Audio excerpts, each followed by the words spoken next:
Là, nous sommes au cœur de la mangrove de Ouémaux Sainte-Marie. La mangrove, qu'est-ce que c'est?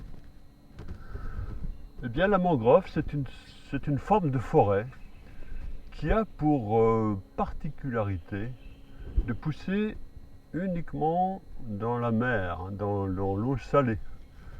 Donc, pour être capable d'une telle prouesse, cette fameuse forêt, il faut qu'elle soit vraiment prévue pour ça, prévue à de nombreux égards.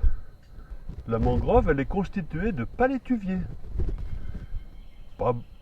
Pas énormément d'espèces, très peu d'endémismes, mais d'une telle richesse de prouesse, de trésors d'adaptation, que ça vaut vraiment le coup de s'y attarder. D'abord, ces arbres qui poussent dans la vase, s'ils étaient constitués comme les autres arbres qui poussent sur la terre ferme, ils ne tiendraient pas. Parce que la vase, c'est comme du yaourt, c'est un milieu qui est très instable, c'est comme de la boue liquide. Donc pour que ces arbres puissent tenir, d'abord il faut une certaine solidarité entre eux, ils sont vraiment accrochés les uns aux autres, et puis surtout, ils développent une multitude de racines, des racines qui s'entrecroisent, qui s'accrochent les unes aux autres, et ça leur permet d'avoir une grande stabilité. La mangrove, ce n'est pas des palétuviers séparés, c'est des palétuviers qui sont étroitement imbriqués les uns dans les autres. Comme la boue, c'est un milieu où il n'y a pas d'oxygène, et qu'un palétuvier, c'est comme un arbre ordinaire, c'est-à-dire il faut absolument que ses racines respirent, il a inventé l'équivalent des tubas, qu'on appelle des pneumatophores. Alors les pneumatophores, ce sont ces racines aériennes sur lesquelles on remarque ce qu'on appelle des lenticelles. C'est des petites protubérances très nombreuses qui sont en réalité comparables aux pores de la peau. Des petits trous par où l'oxygène, l'air passe et apporte de l'oxygène à la plante. En admettant que je sois un arbre qui pousse sur la terre ferme, avec des racines ordinaires, c'est des racines pivotantes ou mixtes, peu importe. Si le vent me pousse, j'aurais tendance à me coucher. Tandis que si je suis un palétuvier avec des racines nombreuses et ancrées solidement un peu partout, si le vent me pousse, je tiendrai solidement et je résisterai au vent. Comme on le voit ici, à la rivière Salée, c'est un sous-bois qui est totalement impénétrable ou alors très très difficilement. Le grand spécialiste australien des mangroves, qui s'appelle Tomlinson, sous forme de boutade, a dit que le record du monde du 100 mètres en mangrove était de 2 heures, 37 minutes et 26 secondes. Donc c'est juste une image pour montrer qu'il est très difficile de progresser en mangrove. Parce que d'une part, il y a les nombreuses racines qui s'entrelacent, mais d'autre part, on a aussi la vase, toujours en dessous de nous, et qui gêne la progression. Parce que si on n'est pas vraiment bien, si on ne pose pas vraiment les pieds sur les racines, on glisse et on met les pieds dans la vase jusqu'aux genoux. Donc c'est vraiment pas sympathique du tout. Alors, maintenant on va parler des rôles de la mangrove. La mangrove, c'est un milieu qui est d'apparence malsain, mais il a de multiples rôles. Alors d'abord, on peut remarquer que ces millions de racines, elles sont comparables a un peigne très fin ou même un filtre à café qui retient toutes les particules de l'eau douce chargée de micro-éléments, de micro-particules qui iraient polluer le lagon s'il n'y avait pas de mangrove. Avec la mangrove, ces micro-particules sont bloquées par ce filtre naturel. C'est un filtre gigantesque. Et l'eau ressort claire du côté du large. Donc ça, c'est très important. Par ailleurs, la mangrove, par sa présence, hein, c'est une présence comparable à une forêt, très dense, elle protège la terre contre la furie de la houle et des cyclones venant du large. Donc c'est une protection efficace du littoral. La mangrove, elle a un rôle biologique aussi. Elle est comparable à une nurserie. Les gros poissons, s'ils pondent au large, leurs alevins, leurs petits ou même les œufs sont mangés tout de suite par d'autres poissons. Alors ils ont la ressource d'aller pondre dans la mangrove, là où les gros prédateurs ne peuvent pas circuler. Les œufs éclosent et les alevins grandissent tranquillement dans la mangrove et à un moment donné, ils sortent dans le lagon.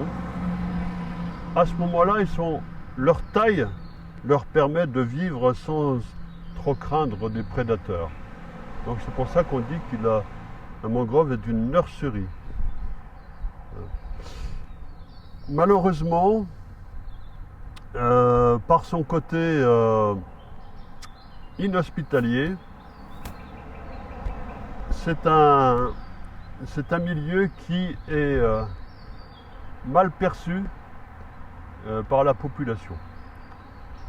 La mangrove a été largement détruite au 19e siècle et puis surtout au 20e siècle. Les dernières grandes destructions de mangroves sur la presqu'île de Nouméa, ça remonte, c'est pas si vieux que ça remonte aux années 80, avec le remblaiement de Caméré, et puis le remblaiement aussi pour la VDE, qui a nécessité la destruction d'une bonne partie de la mangrove. Il y a même un lotissement de Tina-sur-Mer, où la mangrove a été remblayée. Actuellement, ça ne se ferait plus. Donc, pour résumer, par rapport à tout ce qu'il y avait au départ, à l'époque du début de la colonisation européenne, sur la presqu'île de Nouméa, il n'y reste à peu près que 10%.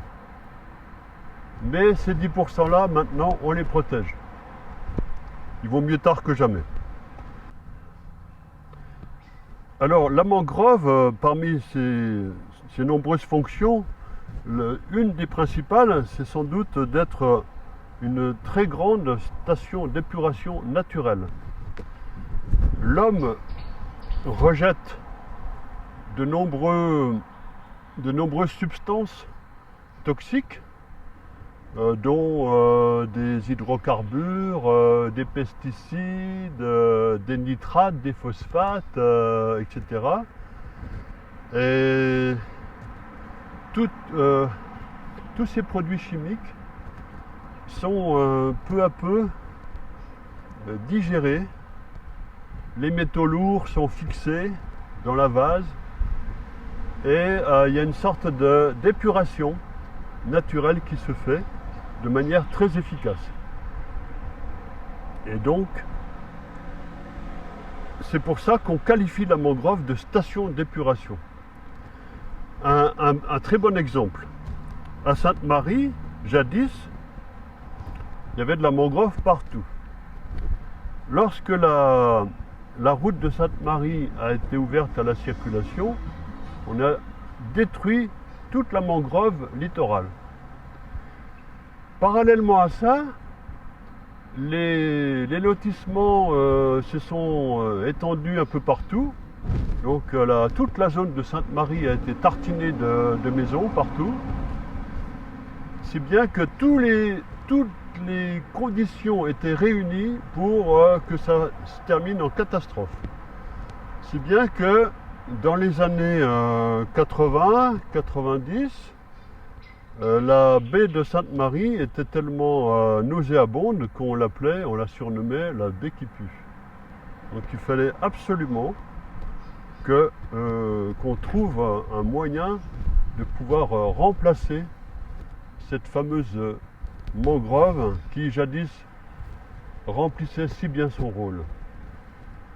Alors des études ont été faites de courantologie et on a trouvé qu'en remblayant un îlot artificiel au milieu de la baie, on allait réactiver un courant qui emporterait vers le large toute la pollution.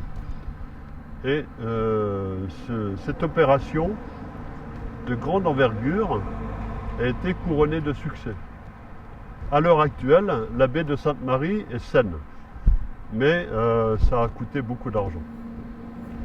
C'est pour ça que, quand on peut, il vaut mieux éviter de commettre des dégâts pour ensuite les réparer à grands coups de milliards.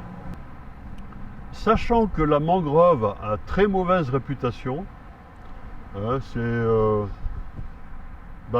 tout naturellement, pour le grand public, un endroit dévolu pour jeter toutes les ordures. Alors que ce soit des charognes d'animaux, des vieux frigos, des batteries, des carcasses de voitures, etc. Et ça ne favorise pas du tout la vue d'un dépotoir au milieu de la mangrove, accentue encore l'image négative. Et quand il y a une image négative, on a encore tendance à vouloir la remblayer. Alors maintenant, quand j'ajouterai que le remblaiement de la mangrove crée de toutes pièces du terrain littoral, qui peut valoir très cher par la suite. Donc il suffit simplement de remblayer sur 2 mètres au-dessus de la laisse des plus hautes eaux, 2 mètres, 2 mètres 50. Et là, on fait ce qu'on appelle des coûts immobiliers. Donc il y a d'une part la pression du fait que le milieu est malsain, d'autre part que en la remblayant, on se fait beaucoup d'argent. Donc il n'en faut pas plus pour que la mangrove subisse la pression du remblaiement et de la destruction. Heureusement, maintenant, les choses sont en train de changer. C'est long parce que maintenant la mangrove est protégée et on ne peut plus faire n'importe quoi comme auparavant.